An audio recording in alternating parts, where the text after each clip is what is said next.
નમસ્કાર દોસ્તો, સીધા કઠિન પ્રોસેસ સજ્જ પ્રકાશ વિદ્યાપીઠ યુટ્યુબ ચેનલમાં સ્વાગત છે. તો લાસ્ટ લેક્ચરની અંદર આપણે ધોરણ 9 મેથ્સ ની અંદર દ્વિચલ સુરેખ સમીકરણ ચેપ્ટર નંબર 4 આપણે કર્યું, જેની અંદર અમુક આલેખ જે હતા મેં કીધું કે આ ઇમ્પોર્ટન્ટ છે, તો એનું ખાસ ધ્યાન આપજો. નવા લેક્ચરથી આપણે નવા ચેપ્ટર સાથે મળીએ છીએ. ચેપ્ટર નંબર 6 રેખાઓ અને ખૂણા, જેના અમુક ટોપિક અમુક પોઈન્ટ આજે આપણે આ લેક્ચરની અંદર સમજવાના છે, અને નેક્સ્ટ લેક્ચરથી આના રિલેટેડ દાખલા હું તમને કરાવીશ. રાઈટ, તો ટોપિકની one by one topic wise આપણે આગળ વધીએ. પહેલું રેખાખંડ. રાઈટ, તો રેખાખંડની ચર્ચા આપણે યુક્લિડ વાળા દાખલાની અંદર કરી હતી. રેખાખંડ એટલે શું? તો કે કોઈ પણ રેખાના બે અંત્ય બિંદુ હોય, એટલે કે અહીંયા એક બિંદુ છે અને એક બિંદુ અહીંયા છે, તો આને રેખાખંડ કહી શકાય. અથવા બીજી ભાષામાં કહો તો કોઈ પણ બે બિંદુને જોડતા બનતી રેખાને રેખાખંડ કહે છે. રેડી, રેખાખંડ કહે છે. રેડી, બીજું બિંદુ છે, બીજી વસ્તુ છે કિરણ. હવે કિરણ કોને કહેવાય? તો કે જ્યારે તમે કોઈ એક બિંદુથી રેખા દોરવાનું ચાલુ કરો અને અનંત સુધી આને લંબાવી શકો. એક બાજુ અનંત બિંદુ છે. રેડી, સોરી, આ જે છે એ અંત્ય બિંદુ છે. કયું બિંદુ છે? અંત્ય બિંદુ છે. તો અહીંયા આ અંત્ય બિંદુ થશે અને આ થશે કિરણ, એટલે કે એરો. રેડી, તો આ કિરણ જે છે એક બાજુથી અંત્ય બિંદુ, એટલે અહીંયાથી તમે આ બાજુ લંબાવી શકો ને, એની જમણી બાજુ છે, ડાબી બાજુ તમે લંબાવી શકો ને, પણ જમણી બાજુ તેને તમે અનંત સુધી લંબાવી શકો, તો એને કિરણ કહેવાય. કિરણ એટલે શું? કે જેને એક બાજુ, કોઈ પણ એક બાજુ, જમણી બાજુ એટલે ડાબી બાજુ, કોઈ પણ એક બાજુ ઉપર ગામી છે એક અંત્ય બિંદુ, એને બાકી એક તરફ તમે એને લંબાવી શકતા હોય, અનંત સુધી લંબાવી શકતા હોય, એને કિરણ કહે છે. અને એક ટોપિક આમાં લખ્યો નથી, પણ આપણે લઈ લઈએ સાથે સાથે રેખા. જો તમે એને બંને તરફથી લંબાવી શકો, બંને તરફથી, તો એને રેખા કહેવાય. જેમ કે સંખ્યા રેખા. રેડી, જેને તમે બંને બાજુ અહીંયા પ્લસ ઇન્ફિનિટી સુધી અને અહીંયા માઈનસ ઇન્ફિનિટી સુધી તમે લંબાવી શકો છો, તો ઈ છે રેખા. એટલે કે બે અંત્ય બિંદુ હોય તો રેખાખંડ, એક અંત્ય બિંદુ હોય તો કિરણ, અને એક પણ અંત્ય બિંદુ ના હોય તો એને રેખા કહે છે. ઓકે, નેક્સ્ટ પોઈન્ટ પર જઈએ. સમરેખ બિંદુ અને અસમરેખ બિંદુ. આ બધા ટોપિક એટલે કરાવું છું કે આ ચેપ્ટરમાં તો કામ લાગશે, પણ ધોરણ 10 માં ભૂમિતિમાં આ ચેપ્ટર, આ ટોપિક બહુ કામ લાગવાના છે. સમરેખ બિંદુ અને અસમરેખ બિંદુ. તો જ્યારે પણ કોઈ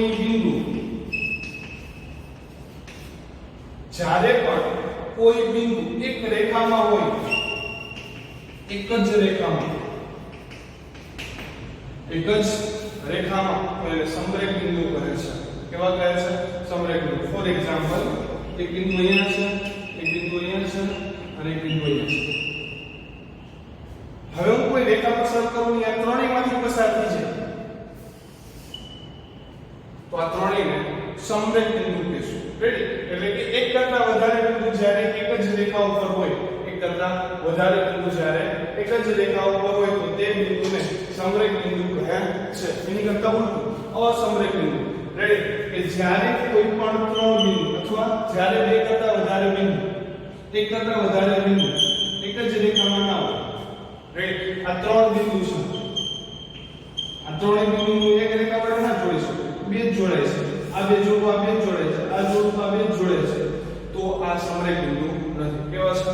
અસમરેખ. અને હંમેશા અસમરેખ બિંદુ દ્વારા ત્રિકોણની રચના થાય. એટલે કે તમે સિમ્પલ યાદ રાખો કે એક જ રેખા પરના બિંદુ હોય એને સમરેખ કહેવાય, અને અલગ અલગ રેખા, એટલે કે કોઈ બિંદુ છે જે એક રેખામાં ના આવતા તો એને અસમરેખ બિંદુ કહેવાય. રેડી, તો એક રેખામાં ના આવતા બિંદુને અસમરેખ બિંદુ કહે છે. તો અસમરેખ બિંદુ આપણે ત્રિકોણ બનાવવામાં ઉપયોગમાં લઈએ છીએ, કારણ કે ત્રિકોણની વ્યાખ્યા શું છે? તો કે ત્રણ અસમરેખ બિંદુને જોડતા. રેડી, કેટલા? ત્રણ અસમરેખ, એટલે ત્રણ એવા બિંદુ લેવાના કે જે એક રેખામાં ના હોય. 1 2 3 એક રેખામાં નથી, તો આને તમે જોડો તો તમે ત્રિકોણ બનાવી શકો. તો ત્રણ અસમરેખ બિંદુને જોડતા બનતા આકૃતિને ત્રિકોણ કહે છે. તો સમરેખ એટલે એક જ રેખા પરના, અને અસમરેખ એટલે એક રેખા પરના નહીં, એક રેખા પરના હોય એવા બિંદુને અસમરેખ કહેશું. ઓકે, પછી તો તમને હવે જે ટોપિક છે લગભગ ઓલમોસ્ટ બધા સ્ટુડન્ટને ખ્યાલ હશે, પણ તો એકવાર આપણે જસ્ટ ફોર નોલેજ એકવાર કરાવી દઈએ. રેડી. લઘુકોણ જે ખૂણાનું માપ 90 કરતા ઓછું હોય, જે ખૂણાનું માપ 90 કરતા ઓછું હોય તો એ ખૂણાને લઘુકોણ કહે છે. ગુરુકોણ જે ખૂણાનું માપ જે ખૂણાનું માપ 90 કરતા વધુ હોય તો એને ગુરુકોણ કહે છે. જે ખૂણાનું માપ 90 કરતા ઓછું હોય લઘુકોણ, જે ખૂણાનું માપ 90 કરતા વધારે એ લઘુકોણ ગુરુકોણ. અને ત્રીજું જે ખૂણાનું માપ 90 અંશ હોય, જે ખૂણાનું માપ 90 અંશ હોય તો તે ખૂણાને કાટકોણ કહે છે. રેડી. એટલે કે જો 90 અંશ કરતા ઓછું હોય તો લઘુકોણ, 90 અંશ કરતા વધારે હોય તો ગુરુકોણ અને એક્ઝેક્ટ 90 અંશ તમને મળતું હોય તો એને કાટકોણ કહે છે. રેડી. તો આ ત્રણ ટોપિક તમને ક્લિયર થતા હશે. નેક્સ્ટ આપણે છે સરળ કોણ. કેવો કોણ? સરળ કોણ. તો કોને કહેવાય સરળ કોણ? ચલો જોઈએ. જે ખૂણાનું માપ 180 હોય તો તે ખૂણાને સરળ કોણ કહે છે. એટલે કે આ માપ કેટલું છે? 180. તો આ ખૂણાને કેવું કોણ કહી શકાય? સરળ કોણ કહી શકાય. રેડી. એની પછી છે વિપરીત કોણ. કેવો છે? વિપરીત કોણ. વિપરીત કોણ એટલે શું? જો ફોર એક્ઝામ્પલ આ ખૂણો છે આપણી પાસે. એક મિનિટ સરખી રીતે આપણે સમજીએ. આ એક ખૂણો છે. રેડી. જોતા ખબર પડી છે કે લઘુકોણ છે. કેવો છે? લઘુકોણ. વિપરીત કોણ એટલે શું? તો કે જે ઓરિજિનલ ખૂણો છે એની સામેનો ખૂણો, એટલે કે આ બારનો ખૂણો. આ બારનો ખૂણો જે છે એને આપણે કેવો ખૂણો કહીશું? વિપરીત કોણ કહીશું. કેવો ખૂણો કહીશું? વિપરીત કોણ કહીશું. અને એનું માપ હંમેશા 180 આમ જો તો 90 કરતા હંમેશા તમને વધારે જોવા મળે. કેટલું જોવા મળે? 90 કરતા વધારે જોવા મળે. અને અથવા બીજી રીતે કહો તો 180 કરતા પણ વધારે જોવા મળે. કેવું જોવા મળે? 180 કરતા હંમેશા તમને એક માપ વધારે જોવા મળે. ફોર એક્ઝામ્પલ એક ખૂણો આપણે આવો લઈએ. રેડી. ફોર એક્ઝામ્પલ એક ખૂણો છે તો અહીંયા વિપરીત કોણ આ અંદરનો કોણ થશે અને આ જે છે બહારનો કોણ, આને આપણે વિપરીત કોણ કહેશું. રાઈટ. તો બહારનો જે વધારાનો ખૂણો છે જેનું માપ હંમેશા 180 કરતા વધારે હશે એવા ખૂણાને વિપરીત કોણ કહે છે. ઓકે. કોટિકોણ. કોટિકોણ એટલે શું? જે બે ખૂણાનું માપનો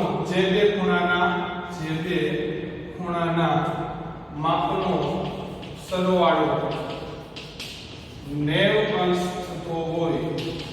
જે બે ખૂણાના માપનો સરવાળો 90 અંશ થતો હોય તો તે બે ખૂણાને કોટિકોણ કહેશું. ફોર એક્ઝામ્પલ માપ ખૂણો A અને માપ ખૂણો B, આ બંનેનો સરવાળો 90 અંશ થતો હોય તો આ બંનેને એકબીજાના કોટિકોણ કહી શકાય. ઓકે. કોટિકોણ પછી આપણે જોશું પૂરક કોણ. પૂરક કોણ એટલે શું?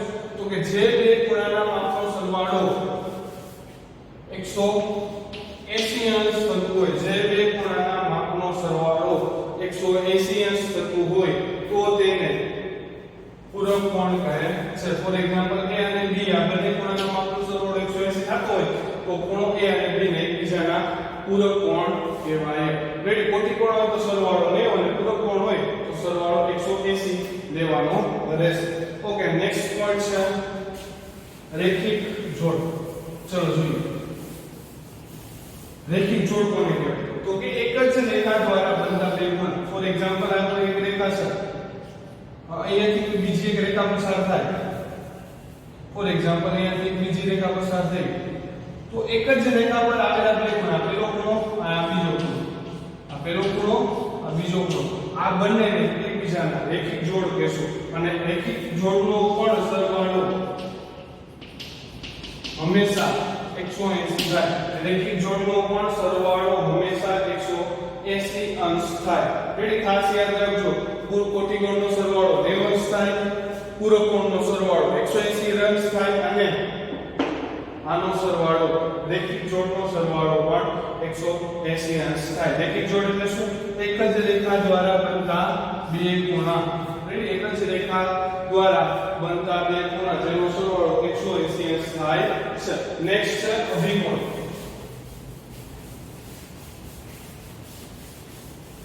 શું છે? અભિકોણ. જ્યારે કોઈ પણ બે રેખા એકબીજાને આ રીતે ક્રોસ કરીને નીકળે. રેડી? ફોર એક્ઝામ્પલ આ રેખા L1 છે અને L2 છે. જ્યારે એકબીજાને કોઈ એક બિંદુએ છેદે તો એના દ્વારા ચાર ખૂણા બને. કેટલા ખૂણા બને? ચાર ખૂણા. રેડી? ફોર એક્ઝામ્પલ આ લાઈન દોરી છે તો આ બે ખૂણા કેવા થયા? રેખિક જોડ થશે. કેવા થશે? રેખિક જોડ થશે કારણ કે એક જ રેખા પરના ખૂણા છે. પણ અત્યારે આપણે બે રેખાની વાત કરીએ છીએ. ઓકે, તો આપણી પાસે આ બે રેખા છે. કેટલા ખૂણા બનશે? ચાર. કયા કયા? 1 2 3 4. કેટલા ખૂણા બનશે? 4. તો આ સામસામેના જે ખૂણા છે આ એકની સામે 3, 1 અને 3, બે ની સામે 4, 2 અને 4. આ એકબીજાના અભિકોણ થશે. કેવા થશે?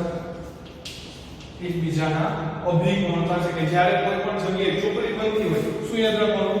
ચોકડી બનતી હોય તો ચોકડીના સામસામેના ખૂણા કેવા હોય? અભિકોણ હોય. સામસામેના ખૂણા કેવા હોય? અભિકોણ હોય. અને સાથે સાથે બીજું પણ જોઈ લઈએ, યુગ્મ કોણ. યાદ હોય તો જ્યારે કોઈ પણ બે સમાંતર રેખામાંથી પસાર થતી ત્રીજી રેખા દ્વારા બનતા ખૂણા. આપણે યાદ કરીએ યુગ્મ કોણ માટે આપણે z યાદ રાખતા. નાના ધોરણમાં આવ્યું છે z. અહીંયા z ક્યાં બને છે? બધા યુગ્મ કોણ થશે. જો અહીંયા z બને તો આ ખૂણો યુગ્મ કોણ. અહીંયા પણ z બને છે તો આ ખૂણો અને આ ખૂણો પણ યુગ્મ કોણ થાય. એટલે કે યુગ્મ કોણ એટલે શું? તો કે બે સમાંતર રેખામાંથી પસાર થતી ત્રીજી ત્રાસી રેખા દ્વારા બનતા ખૂણા જેમાં આકાર z જેવો અથવા n જેવો થતો હોય. રેડી? જો બે સમાંતર રેખા આ રીતે હોય તો z બને. રેડી? પણ બે સમાંતર રેખા ઊભી પસાર થતી હોય તો શું બને? n બને. રેડી? તો z અથવા n જેવો હોય તો તેને યુગ્મ કોણ કહે છે. ઓકે, આગળ ટોપિક જોઈએ.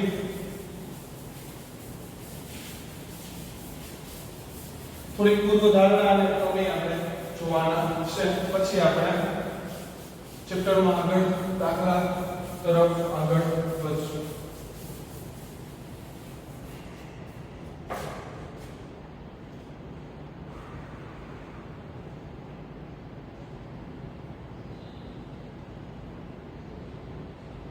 चलो एक काम करिए, उदाहरण से शुरुआत करिए.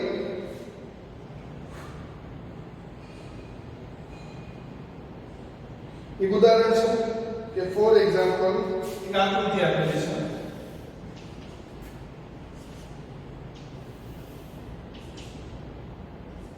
આ રીતની आकृति આપેલી છે જેની અંદર મને એવું કીધું છે કે PQ અને RS એકબીજાને O બિંદુએ છેદે છે. PQ અને RS એકબીજાને એટલે કે અહીંયા આપણે P લઈ લઈએ, અહીંયા Q લઈ લઈએ, અહીંયા R લઈ લઈએ અને અહીંયા S લઈ લઈએ. એકબીજાને O બિંદુએ છેદે છે. કયા બિંદુએ છેદે છે? O બિંદુએ છેદે છે. જો માપ ખૂણો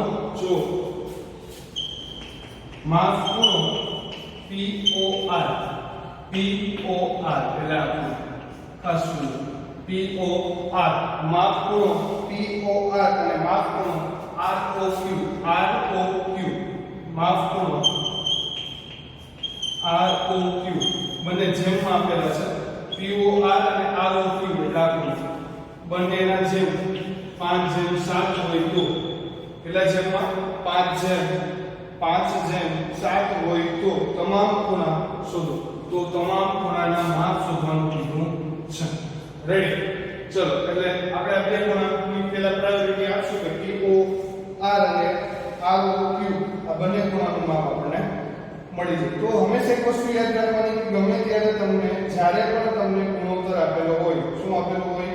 ગુણોત્તર આપેલો હોય જ્યારે પણ, ત્યારે સરખાવવાનું અને આની સાથે એટલે આપણે લઈ લઈએ કે માપ ખૂણો POR બરાબર કેટલા છે 5 આપણે જેમ પ્રૂવ કરો એટલે એની જગ્યાએ અચળાંક લગાડવું પડે તો POR બરાબર 5x અને માપ ખૂણો ROQ બરાબર કેટલા છે 7 તો 7 હવે થોડા ટાઈમ માટે હું તમને એમ કહું કે તમે આવું વિચારો કે આ રેખા નથી ફોર એક્ઝામ્પલ તો જો આ એક રેખા દ્વારા બનતા બે ખૂણા છે એટલે કે કોનો ઉપયોગ થશે રેખિક જોડ તો અહીંયા આપણે લખશું કે માપ ખૂણો POR અને માપ ખૂણો ROQ એ એકબીજાના રેખિક જોડ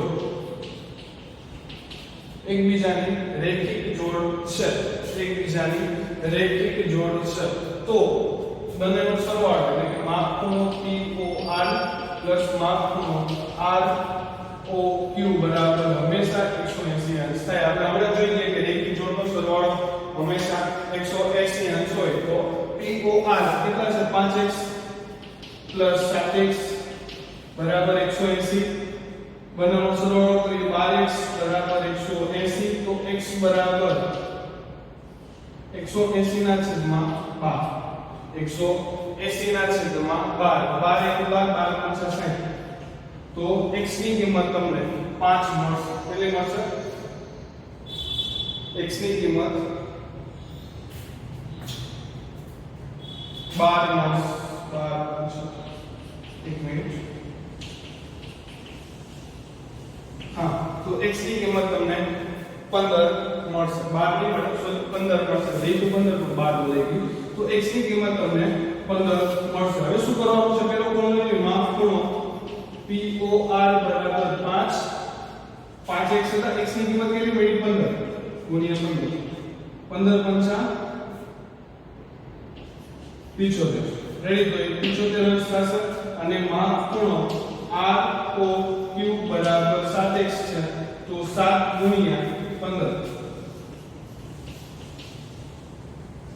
15 સત્તા 105 તો અહીંયા એક ખૂણાનું માપ 72 સોરી એક ખૂણાનું માપ 75 અને બીજા ખૂણાનું માપ તમને 105 મળે છે. આનું માપ 75 અને આનું માપ 105 તમને મળે છે. રેડી એકનું માપ 75 ને એકનું માપ 105 મળે છે. દરેક ખૂણા કીધા. હવે પછી આ લાઈન યાદ કરો DS હતું તો ચોકડી બનતી ત્યારે મેં કીધું કે અભિકોણ થાય તો આ પેલો ખૂણો બીજો ખૂણો ત્રીજો ખૂણો ચોથો ખૂણો પેલો અને ત્રીજો અભિકોણ થશે. આનું માપ 75 હોય તો આનું 100% કેટલું હોય 75 જ હોય. રેડી અભિકોણના માપનો સરવાળો કેવો હોય સમાન એટલે સોરી અભિકોણ કેવો હોય સરખો હોય એટલે આ 75 તો આ 75 અને આનો અભિકોણ કેવો છે ખૂણા નંબર 4 તો આ 104 5 છે તો આપણને 105 મળશે. 105 મળશે. રેડી ક્લિયર થાય છે સમજાય છે. રેડી આવો છે દાખલો સેમ આપણે હોમવર્કમાં આપું છું. રેડી જેમાં તમને આ રેખા આપેલી છે કે PQ અને RS એકબીજાને O બિંદુએ છેદે છે. જો POR અને ROQ નો ગુણોત્તર ROQ નો ગુણોત્તર 4:5 હોય તો 4:5 હોય તો બધા જ ખૂણાના માપ મેળવો. બધા જ ખૂણાના માપ મેળવો. તો આજનો તમારો આ હોમવર્ક રહેશે. નવા લેક્ચર સાથે નવા નેક્સ્ટ લેક્ચરમાં નવા લેક્ચર સાથે મળશું. ત્યાં સુધી જય હિન્દ જય